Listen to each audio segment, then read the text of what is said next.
Hello, my name's Kate Mason and I'm here today with Grant Piper. Grant is a cattle farmer from nearby Coolah, New South Wales. Coolah and surrounds are part of the Arana Central West Renewable Energy Zone. So it's called a REZ, which was declared a REZ in October 2021. So Grant and others set up the Eurobri-Tongi Lane Alliance to see what impact they could have on the REZ, the progression of the REZ. At the point we were talking, so Grant and I did an interview last year, about a year ago, and at that point we were talking about that you were at the tail end, Grant, of submissions going into the modifications to the environmental impact statements on the Tilt and the Acon wind farms. And you mentioned that the Tilt was approved in 2018, is that correct? Yeah, it's been running for a long time, 2018, but with more turbines, smaller turbines.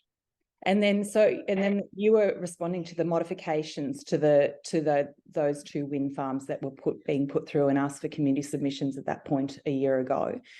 And Yep. One example you gave of the modifications and how it was going to change, that Tilt was going to need 621 million litres of water for construction, primarily sourced from bore water, which was of great concern to you. And in the original environmental impact statement in 2018, I'm assuming, they stated 10% of that amount of water would be used. So you were saying, how can there be such a difference between when it was approved to what they're now asking for with the modification? And that once constructed, the wind farm would need 1 million litres of water to run per year. And they were saying that would be from rainwater. And at that time, you also said 95% of submissions were in opposition to the modifications of both of the wind farms. And with the modification, you said for that, you said hundreds were lodged and 95% of people in your community were against these modifications. So that's where we got up to. That's pretty much in a nutshell. You talked about a lot of other things, but people can go back and watch the original interview. What has been happening in this preceding year, and what happened to those submissions, and where are you up to now? Yeah, thanks, Kate. It's not an exciting topic, so I don't want to bore everyone, but we'll get through it and move forward to the future, I think. But yeah, there was 95%. We had 160 odd submissions to the Tilt mod, and to say 95% were against, and most of those were local, and the ACEN mod about 114 or something, and over 100 against. And so that we had 6 weeks to respond to those EISs of 3,000 pages each. It took them 14 months to respond to our submissions, and they both came out in the last 2 months finally, and they just played a straight bat to it and didn't acknowledge anything, and just said there is no problem. So all the issues we raised about firefighting and water and koalas and bird deaths and the extra endangered woodland, they just said, oh, we've got offsets, there are no koalas in Coolah Tops. Firefighting, the RFS says it's okay, or don't say anything, so it's all good. So basically, they didn't answer any of our questions. They did, the Tilt wind farmers dropped more turbines and reduced the size from 250 metres to 215 metres, and reduced from 220 to 185 and moved them around. That's the physical change. And they've also specified workers' camps and where they're going to be, and dumps and quarries. The water, I don't think there was any change in the response to submissions with the water. And they didn't mention the sandstone aquifer and drilling their own bores. Now they say they're going to get the water from existing bores and groundwater. They don't, again, the council and the local towns get their water from the same places. Irrigators down the valley get their water from the same place, and we as graziers, we use it for stock and domestic water. So we're obviously still concerned, but no, there's no change there. They're still planning to get upward of a gigalitre of water a year during construction, and the ACEN one was similar amount of water. So this isn't just the Tilt one, it's the ACEN one. And then since then we've had the Energy Co REZ EIS come out, which has been 8,000 pages, and they're saying another 700 megalitre of water a year during construction on top of that. But there's no cumulative effect with any of these projects. So that I was going to ask about the cumulative effect, because you said that that was something the New South Wales Environment Minister had said we need to start looking at cumulative effects, and that was a year ago that you said that. Yeah, I'm not sure what formal change in the state has been made in that area. They've said that, but the Tilt project, in their response, basically came out and says there are no other wind farms approved in our area, so we will not consider cumulative effects.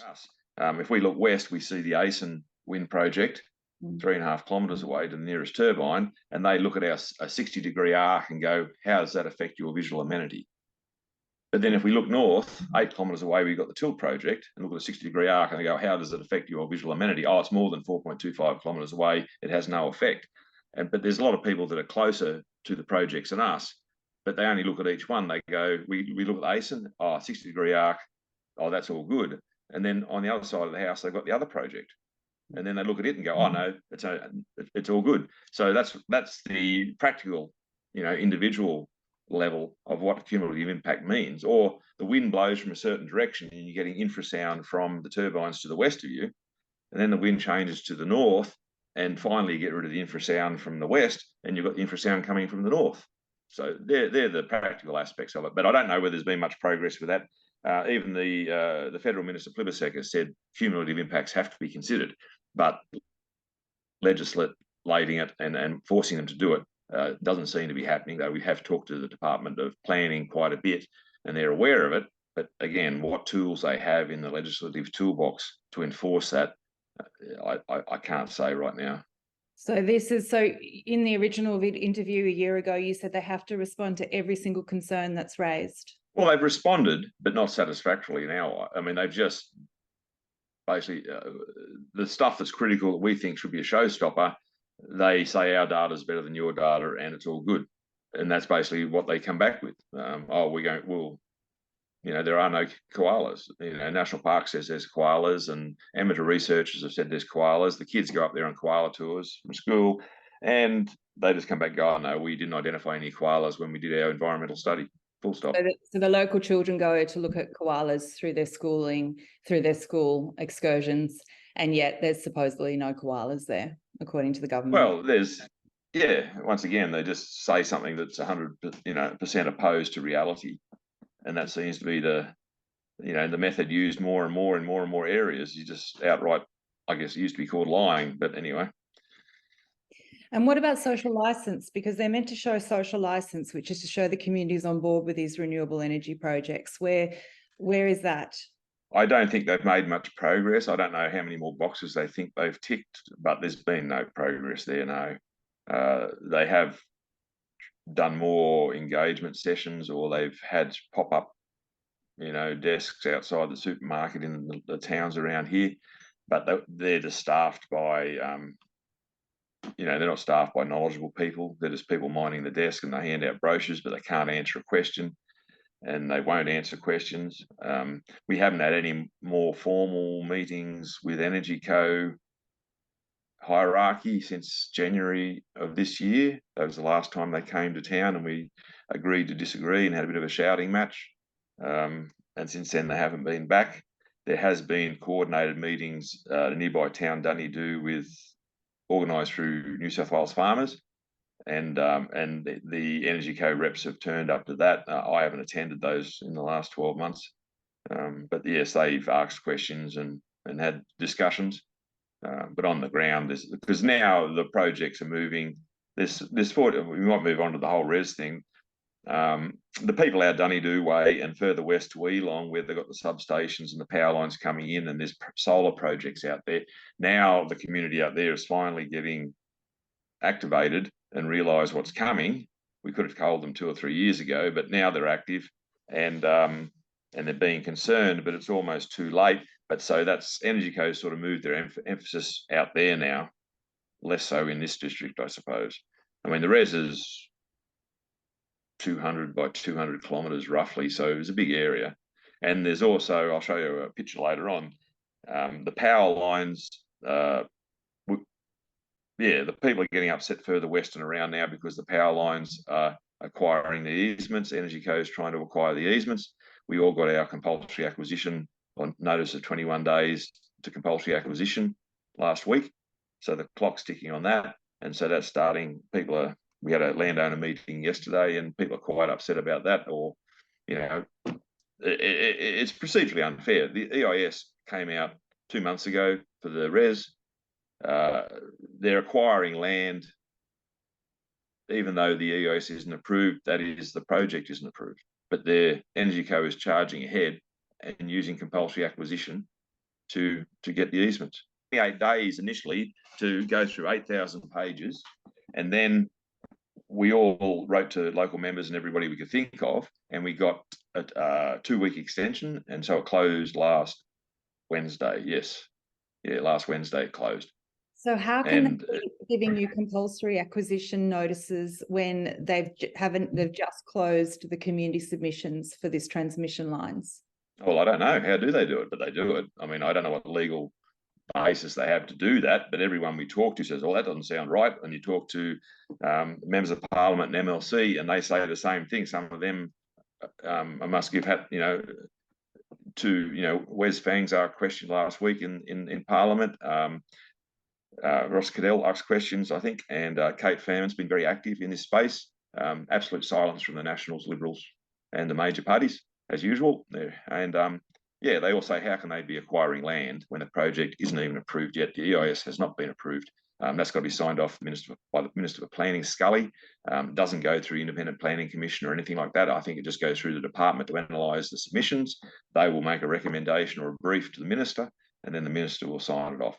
So that's where we're at with the res. And there's also a second undergrounding inquiry that Kate Fairman is chairing, and that doesn't report till March next year.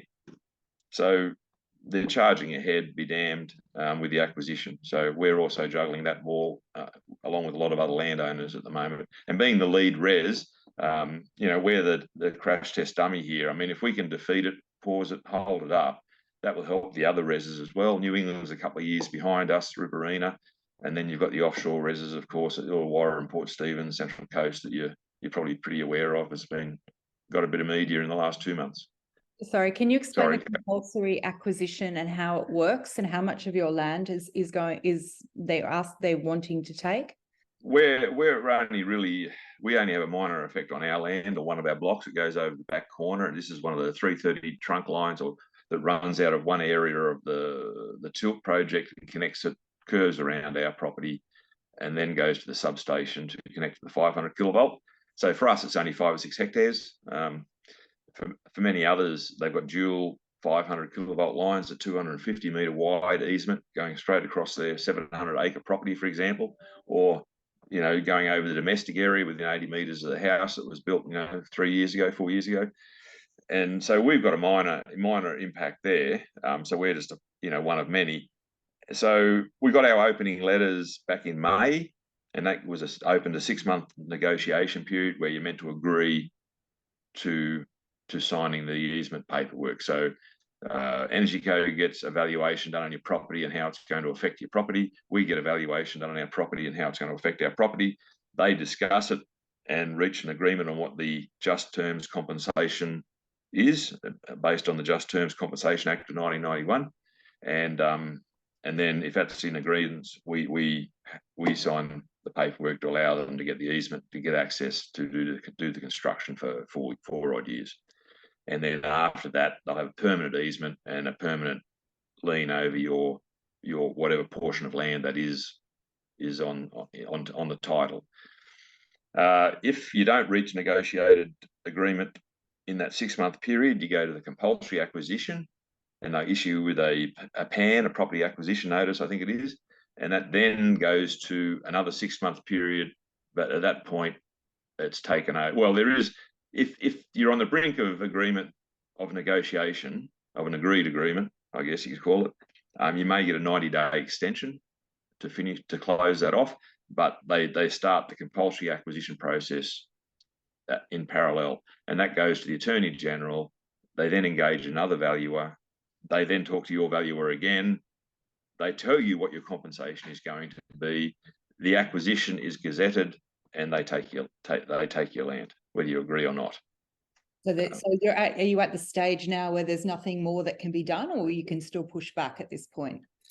we've been pushing back without any effect at this point. So from the meeting yesterday, there are people that have signed already, but it sounds like the majority haven't. So I guess they're hoping for a last minute reprieve, or still haggling over the details, and they probably will sign, which is probably what most people will do before the compulsory acquisition process starts proper.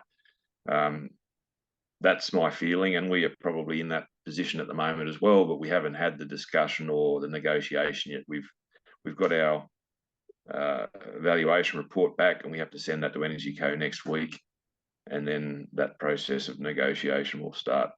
You know, ultimately we could hold out, I guess you could say, and just say no, go to compulsory acquisition, and let the process happen, and maybe that will delay things just through procedural.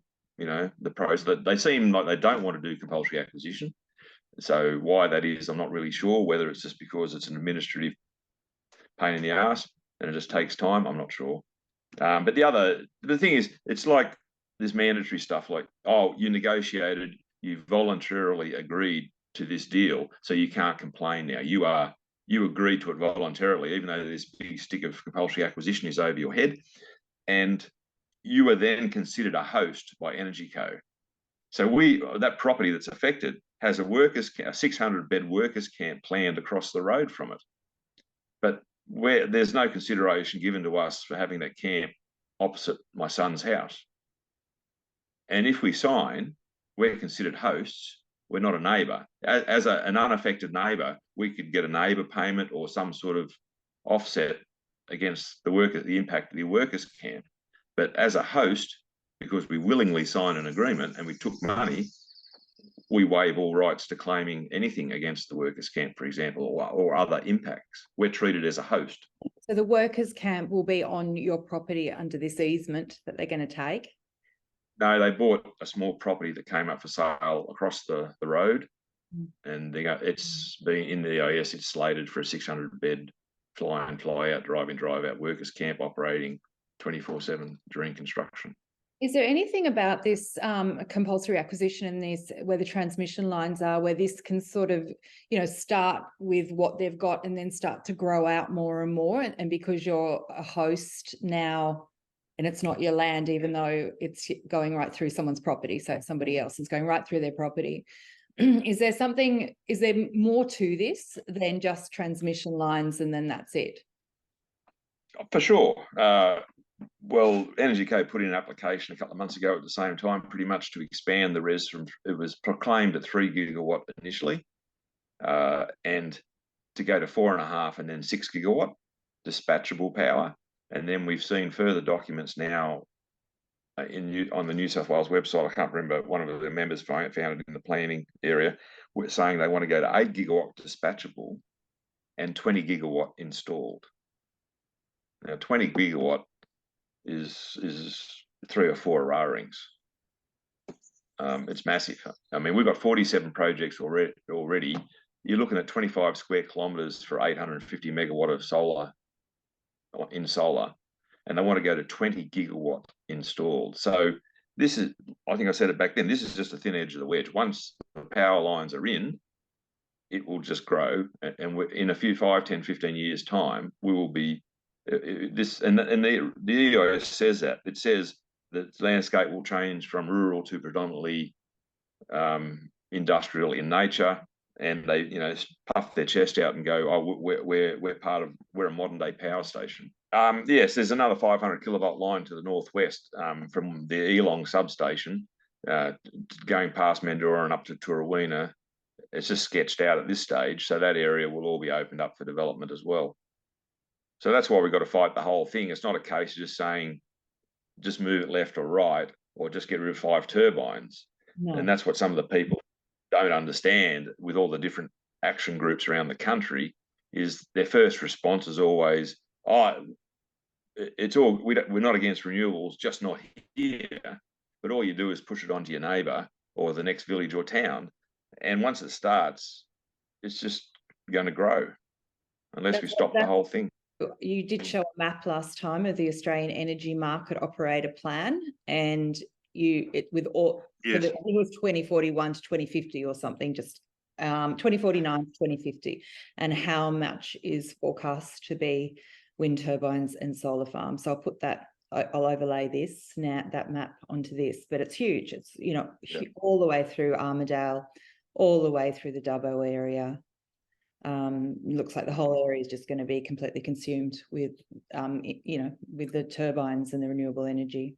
Their theory is they'll overbuild everything. Like if we need 8 gigawatt, we'll build 20, and hopefully somewhere the sun will shine and the wind will blow, and then they build massive power lines to connect it all. And then all these projects now are required, I think, to have battery storage as well.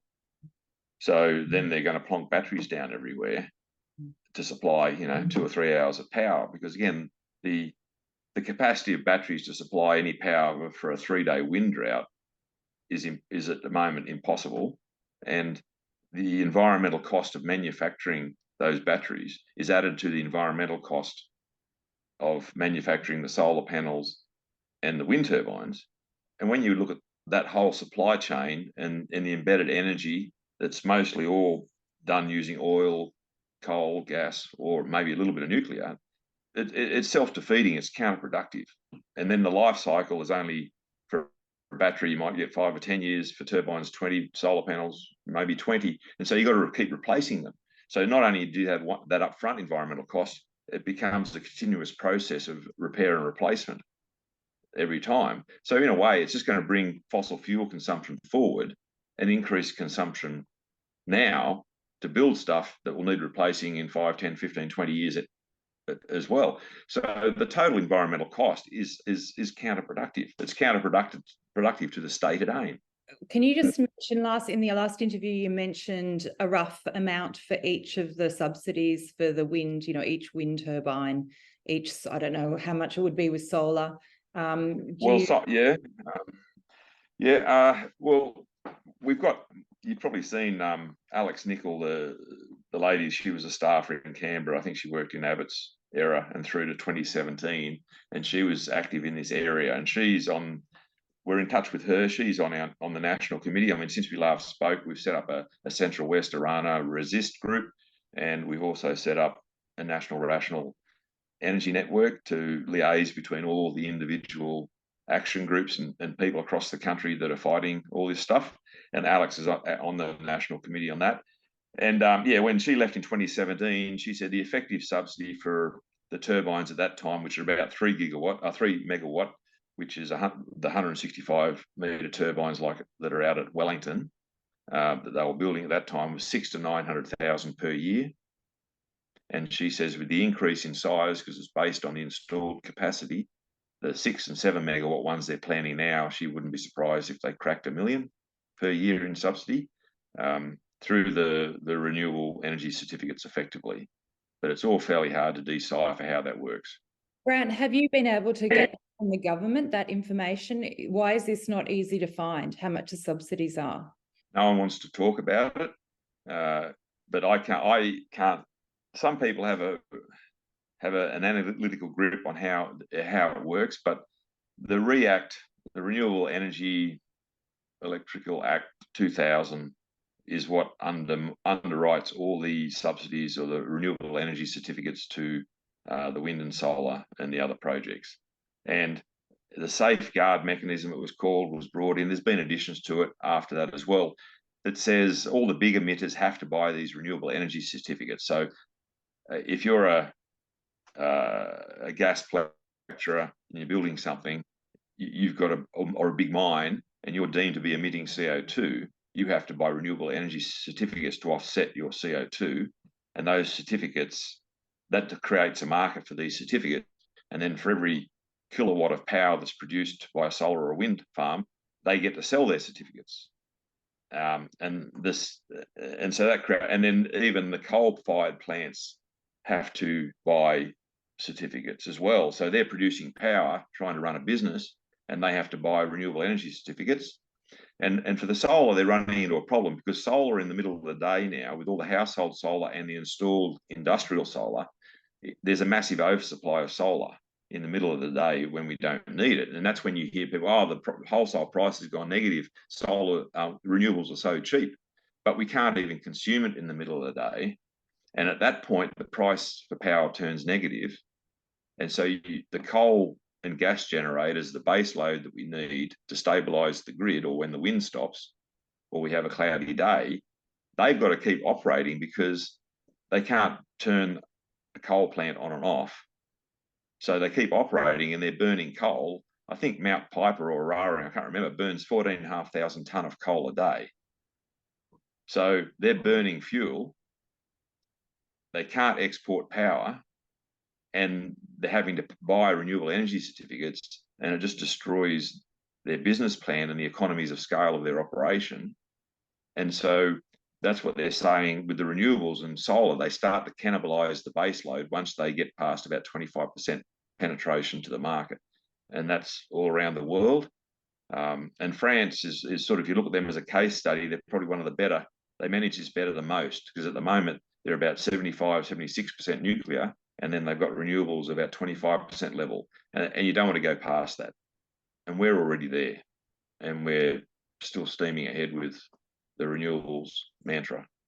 You mentioned that through the submissions, when the 2 wind turbine, what do you call them, farms, or came back to you, they said, we're doing offsets. You know, we've got offsets for any environmental damage we're doing in this area. So now you just talked about certificates that they generate, these renewable energy companies, and that the coal industry buys those certificates to offset their emissions. Is this what it's like? Then how do you go back to, so it's just like this pass along the emissions thing? Yeah, I mean, they do. They talk about like the Regent honeyeater is one of the birds that's endangered up here and is mentioned. And they're destroying habitat for the Regent honeyeater, these projects. It's barely acknowledged by Tilt and the department.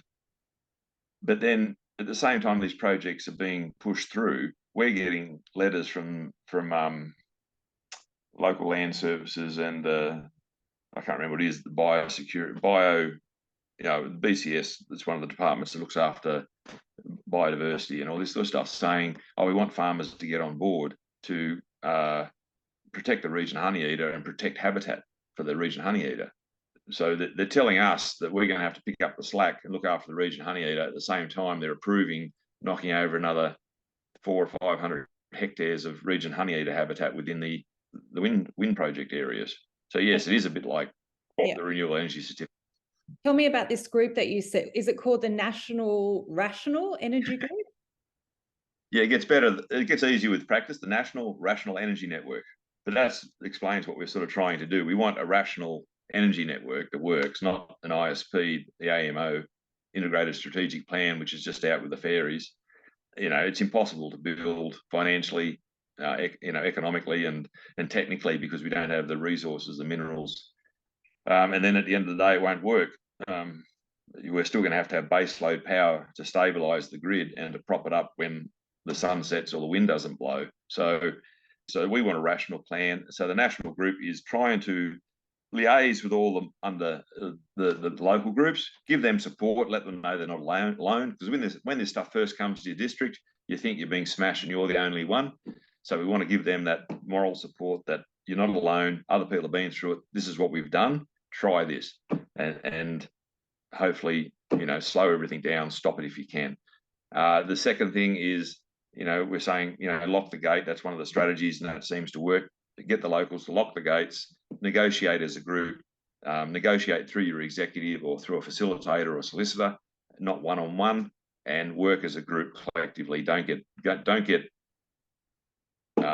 peeled off one by one by the Energy Co or the Ausgrid or the Transgrid or, insert whoever's name here. The next thing is we've got a bunch of experts, or a bunch of industry people in our groups with a lot of knowledge, like we said before. So we're trying to, and a lot of people have done parts of it, but we want to put together a citizen and consumer focused energy plan. So rather than the ISP that's focused on, the AMO is made up of industry members, which is all the developers and generators and all the people, the stakeholders that make money out of it, and government representation. But it's another one of these quango bodies. But we want a plan to contrast to theirs that we can put up and say, why don't we do this instead? This is focused on the consumer and the citizen, not focused on the industry that makes money off it. And overall develop a strategy that hopefully in the longer run we can change the policy direction and we can win, however you define win, but at least reduce the damage done. So how long have you been going for? NREN was set up maybe 2.5, 3 months ago. We've got reps from all the states and except Northern Territory. We're open to membership. It's pretty cheap. It's only $5 or $25 for an organisation, for affiliate organisations. The main thing is to get people involved and talk with them and liaise. And then we've started legal action as well. We've got legal research going on to see if we can get an injunction or get something about this, like EnergyCo acquiring land when the project isn't approved. Like that seems like a no-brainer. We should be able to do something there. So we're also trying to raise money for legal action. We've asked all the landowners to put into an escrow account held by a legal firm to administer, so that it's there and quarantined for that purpose. And if it gets nowhere or whatever's left, we can send back to the contributors. We're looking for sponsors or benefactors that might join with us in that legal process. There should be people, we would think, that are affected, and in industry and corporates and organisations such as, like the New South Wales farmers and people like that, you would think would be interested in something like this. We've got that running in the background, and we're also have this rally planned in Sydney on the 30th of November at the top end of Martin Place, and we're going to try and just make some noise and get some attention, because and we're trying to put off the offshore stuff's got a lot of media lately. They're joining with us in that rally.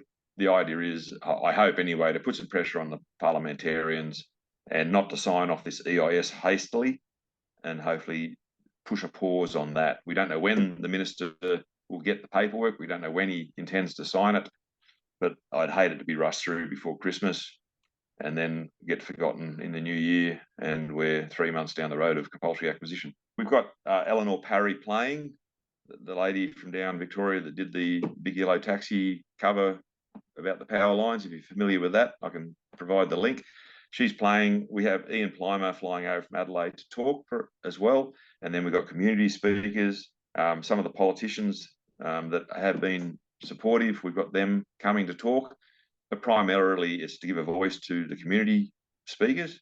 It's a weekday because Parliament is sitting that week, both houses. Somebody designed this up and looked at the history of our electricity prices versus CPI and key events that happened along the way.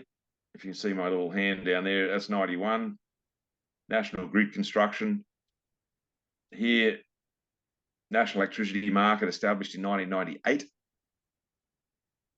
Okay, so you can see that power prices were trending with CPI pretty much. And at around that stage is mid-90s, early 90s, we had about the lowest power prices in the world, or we were down there with the lowest in the world. The Australian, at this point here, is Australian Energy Market Operator, was formed here July 2009. So around the GFC, and the change of trajectory happened prior to that. And 2000 was when the REACT was established to give subsidies to renewables. So at that point, we started building renewables in a greater scale. This point, Gillard's carbon tax, and you see the spike in power prices at that point, and it kept increasing. It stabilised, I guess, post-GFC, or post that, when Abbott quashed that. The introduction of the safeguard mechanism. I mean, they misname all this stuff. So they got this safeguard mechanism. Sounds wonderful. We all need safety and guarding, and prices skyrocketed again to another peak.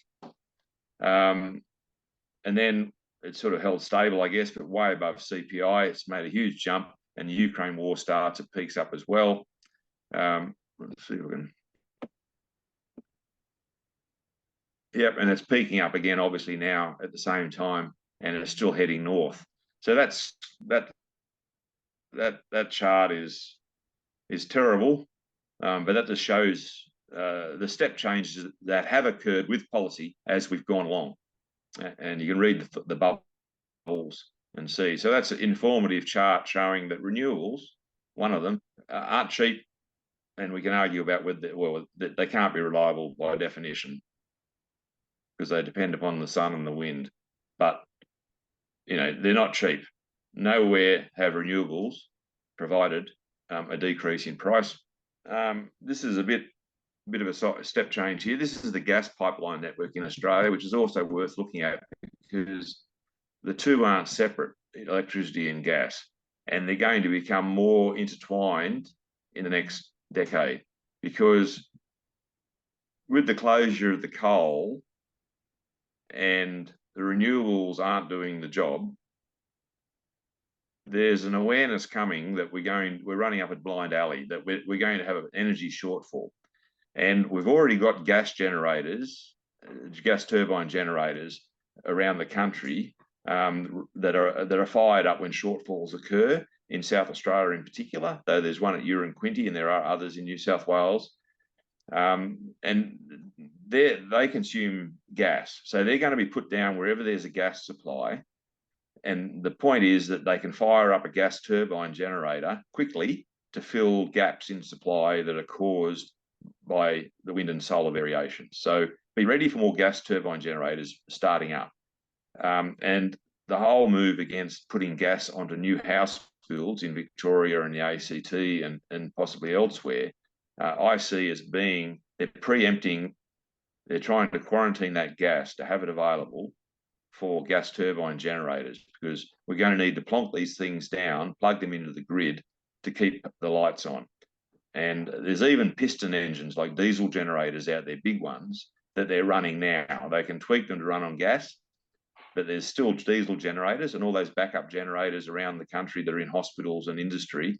There's going to be a lot more of those out there as well. So your price of diesel isn't going to go down. Your price of gas isn't going to go down. And that's partly why. So that's the Central West Arana res we were just talking about. And the dashed line surrounds the res roughly, and the arrows designate power lines. So the heavy blue 500 and 330 kilovolt lines.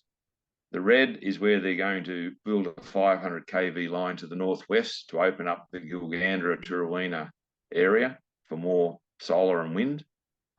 And so is the red arrow here through the middle. The light blue arrow down south past Wellington goes to Stewart Town, just near Burrendong Dam. And then I think there's power lines down there that will loop back to the Lithgow power station, Lithgow network, and connect there. So there'll be a big 500 kilovolt loop hooking into the existing grid. So yes, the res is going to expand. There's going to be more projects, 20 gigawatt. Yeah, I mean, this fellow overseas did this analysis and he graphed it all. So he's looking at energy consumption versus GDP, and basically the GDP parallels energy consumption, or has through Western society through the Industrial Revolution. And he's showing that the GDP or the energy consumption of the Western countries, the blue triangles is the USA, the black is the G7, versus China, which is the yellow, and China, Iran, Russia to combine by the red. So it just shows how energy consumption is increasing, and that also parallels the relevant country's GDP pretty much.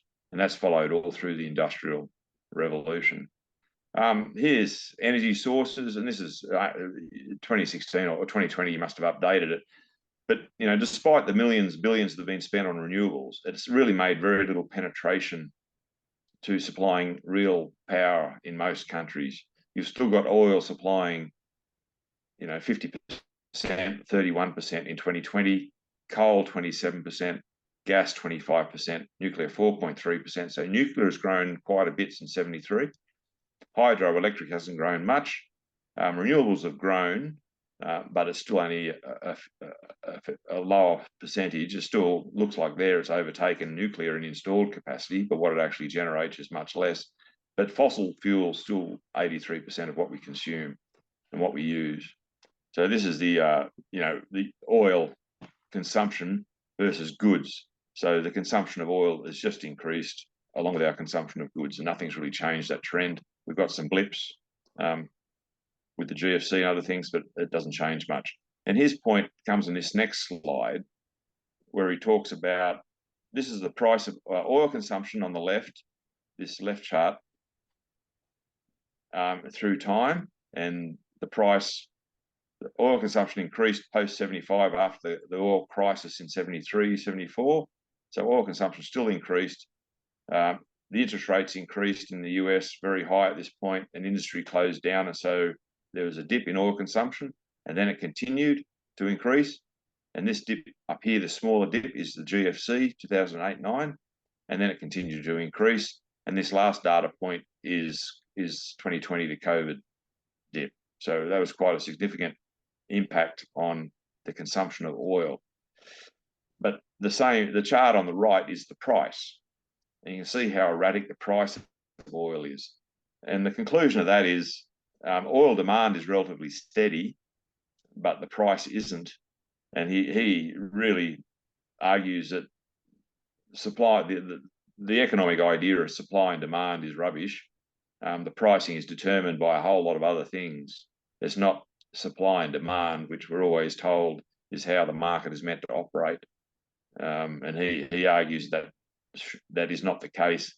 Use price and demand as something just to confuse you and put you off the scent of what's really going on. He says there's a lot of other factors, and there's a lot of active control in controlling or setting what the world price of oil and other things are. And that's Eleanor, who's coming to play. You might have seen her on Facebook. I've got a link I can share with you later. At the rally, did a very good, got a lot of publicity and done a very good job for us all under power lines. Okay, fantastic. So how do people get in touch with you regarding this group that you have formed, the National Rational Energy Right. Net? We do have a Facebook page, and you can contact us through that. So we're just going to keep working in the background and G up the local groups and try and process some of these bigger items like the alternative energy plan, the citizen-focused plan, and the legal case. NREN, chair@gmail.com. So that'll come to me. A lot of people are very angry about this in the communities, but then it's also the fatigue sets in as well. And on a positive, you can say this stuff has been running now for years in different areas, and they still haven't built anything. So there's still hope, but people are tired. I'm tired, and I'm pretty over it. My family's pretty over it. And all out there's groups and there's individuals and families that are going through exactly the same thing. And so it's destructive for communities. It's destroying the country and the state, along with everything else we've been through the last few years. I just can't help but think that what we could do I've met so many people through this, that they're motivated, they're smart, they're competent people, they're competent people. And if only we could use all that energy and competency and do something productive. And that just baffles me. I just like to see them stop stupid shit being done before it's done. Yes, like the argument seems to be that climate change is going to be worse than all the environmental devastation that's going to be created through this new market of renewable energy. But it seems such a strange white overlay, as you've shown very clearly, a whole nother market when, when oil's going to keep continuing, coal's going to keep continuing, and now we've got a whole nother market and environmental destruction to deal with as well. And so that is something I wanted to ask you, how the community out there was going and how they were feeling. And are they wanting to stick around? Are people starting to want to, what's it meaning for the farmers and the farming land? Yeah, look, we have discussed with neighbours about what's plan B for us or C if it all goes ahead. And yes, moving is certainly one of those options, because if we've got people now that they wanted to sell, they're reaching the end of their life, but they're in limbo because they can't sell while there's a power line easement going across their property. And is it going to go ahead or is it not? And the only people that come and knock on the door to buy the door are solar or wind companies. And this is going to do nothing. It's doing nothing for food production. One, because I'm here talking to you and I'm not out there doing what I should be doing. And the hosts, it's been shown everywhere that everyone that's a host moves off eventually, or obviously if they're getting money from turbines, they're focused on producing food drops. And then there's the unacknowledged health effects of living with this stuff, of toxic solar panels or infrasound or EMF from wind turbines, and how does that affect, and the BPA that's being shed from the blades the whole time. So it's going to negatively affect food production and food security in the long run. So in the community, yeah, a lot of people, they just don't want to think about it, or they're tired, or they just accept it's going to go ahead, and they think that it won't affect them. And then there's the rest of us that are fairly angry and upset about the whole deal. But everyone's under duress. I admit that. I think everyone's feeling it, and it's just open-ended. There's no end point at this stage. Does the government ever do anything and talk about food security? Do they take that into account with a cumulative effect of these putting more and more farmland with wind turbines on them? Do they ever talk about food security? I haven't seen or read anything where a politician or a Department of Planning or anyone says that food security is a consideration. No. There are some people that go, oh, we shouldn't build this on prime agricultural land, and by that they mean the Liverpool Plains or the Riverina, or BSL2, or however they define those different types of land. I don't agree with that, because I own a lot of what people would consider crap land, and it is still productive. And it's, my parents and their grandparents, they raised families and educated kids and paid the bills and paid off their mortgage and grew food and fibre. So it can all be productive land. We've got to protect all productive land. It's very exhausting when you have all these submissions that the government puts out where they're wanting to hear from the community, and the community's voice is important and social license is important, and then you put in things and there's very little response or anything. There's no recourse after that point. And as you're saying, going ahead with compulsory acquisition before even a submission closes as to whether or not it should go ahead in the first place. And that says it all, really, as to this process and how demoralizing that is for people living in a democracy, purportedly living in a democracy where government's meant to form around what's best for the people. Yes, well, this ties into everything that you're doing and you're seeing and talking about is we're not being served by the people and the institutions that are supposedly there to serve us. I mean, it's a representative democracy. They're meant to represent us. They don't represent vested financial interests, in theory. So we've got to drag them back to seeing things that way. And how we do that, I don't know exactly, but we all have to do it. And this is just one topic that I'm fighting right now. You're raising awareness on lots of different topics, but if you dig down into them, the problem is much the same. There's a misgovernance that's going on. It's not for the people. It's not for the citizens. That civic duty, or that the citizens' rights. I mean, that's the only reason we have these institutions. They're all stood up because we're better off working, or established, I should say. They're all established because we recognise to live as a community, a village, a country, a town, a city, a state, or whatever, we're better off working together. And if we have some rules of how that occurs, and we have institutions that serve us, then everyone's better off. But when you get to the point when those institutions don't improve your lot, like, in raw terms, you look at the GDP graph, if our standard of living is not increasing, or is going backwards, or you're sitting in the dark because the power's gone out, well, what is that institution there for? If it's failed, what is its purpose? If it's working against you, what is its purpose? And in my view, they lose legitimacy if they're not doing what they were, what it says on the tin. What are they established for? Well, thank you. I'm very happy to hear about this network, this Australia-wide network you formed. I think that is a really, really good move. And thank you for your time, Grant, and the update and all the work you've been doing. Well, thanks, Kate, for your work. I can't watch all of it. I can't read everything I should. We're all under the pump with that. But please, everyone down your way, if you can make it to Sydney on the 30th, we really need some numbers. We need to rock the boat a bit and hopefully put this stuff, delay it if we can't stop it. But thank you.